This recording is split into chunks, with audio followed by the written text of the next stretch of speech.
Okay, so many of you are going to be able to get this percentage very easily because the numbers work out so nicely. So 21 is 21% of what number? Well, it's 21% of 100. And that's because 100 is like our most basic simple value for percentage, right? So 1% of 100 is 1. 5% of 100 is 5. 17% of 100 is 17. It works out really nicely. It's the only number where it really works out that perfectly. So if you understand what a percentage is, then it's a way of talking about numbers as they relate to the number 100, then this question is really easy. However, let's use it as an opportunity to cover one of the open formulas, the most basic one. So the open formula looks like the word open. It has the original value times the percentage is equal to the new value.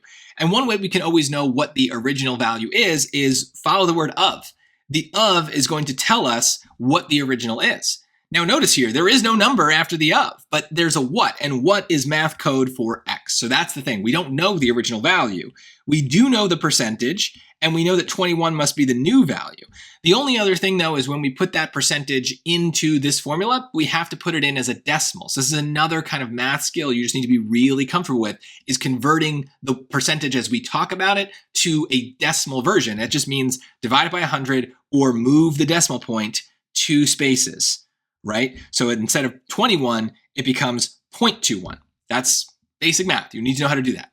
Now we just solve for X, and we can do that by dividing by 0.21, dividing by 0.21, and you could throw it in the calculator, but nothing is going to change. It's still going to be 100, and that's it. So that's how we would solve something like this with an actual formula.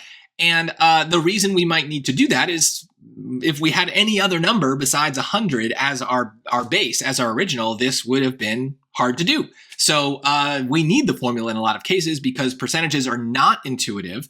It's only intuitive when we're working out of 100. So you might have gotten lucky here, but I would say lots of other questions on the PSAT and SAT, you're not going to get lucky. You're going to need the formula. So hopefully this makes sense. I do have a lesson on the open formulas for percentages on my YouTube channel. Highly recommend watching that because percentages are notoriously tricky on the PSAT and SAT.